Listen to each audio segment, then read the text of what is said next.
Medical ఫీల్డ్లో గనక మనం ఆర్టిఫిషియల్ ఇంటెలిజెన్స్ని కరెక్ట్గా అండ్ రెస్పాన్సిబుల్గా గనక యూజ్ చేస్తే అది వండర్స్ చేయగలదు. ఎందుకంటే ఒక్కొక్కసారి మనకి కొన్ని మెడిసిన్స్కి సొల్యూషన్స్ కావాల్సి వస్తుంది. కొన్ని ఇష్యూస్కి మెడిసిన్స్ అండ్ సొల్యూషన్స్ కావాల్సి వస్తుంది. అలాంటి దానికి వీళ్ళు థౌజండ్స్ ఆఫ్ డేస్ కూర్చుని అలా రీసెర్చ్ చేస్తూ ఉంటారు. కానీ వచ్చిన తర్వాత ఎలాంటి రీసెర్చ్ చేయాలి, ఎలాంటిది ఇగ్నోర్ చేయాలి, వాళ్ళు ఎలా దాన్ని ఆర్గనైజ్ చేసుకోవాలి, ఇట్లా చేస్తే మనకి మెడికల్ డిస్కవరీలో కానీ అండ్ అట్లాగే ఒక ఎఫిషియెంట్గా అవుట్పుట్ రావడానికి కానీ మనకి ఎలాంటి మెడిసిన్ ఎలాంటి పర్సన్కి వాడాలని కానీ. ఇప్పుడు మనం ఆర్ఎంపీ డాక్టర్ దగ్గరికి వెళ్తే వాడు సింపుల్గా మనకు ఒక బిల్ ఇస్తాడు. జ్వరం అన్నా అదే ఇస్తాడు, నొప్పులు అన్నా అదే ఇస్తాడు, ఏదైనా అదే ఇస్తాడు, ఓ డోలో మోహన్ పడేస్తాడు.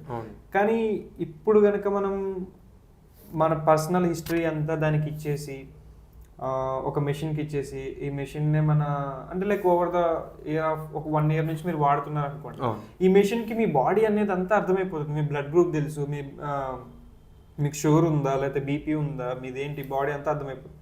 సో రేపు మీకు ఏదైనా ఇష్యూ వస్తే మీ ప్రీవియస్గా ఉన్న మీ హెల్త్ కండిషన్ బట్టి మీకు కొంతమందికి కొన్ని పడవు, ఏమంటారు దాన్ని, లైక్ ఫుడ్ పడదు, ఫుడ్ పాయిజన్ ఇలా పడదు, కొన్ని ఫుడ్స్ పడవు, కొంతమందికి ఎలర్జీస్ ఉంటాయి, ఫుడ్ ఎలర్జీస్ ఉంటాయి.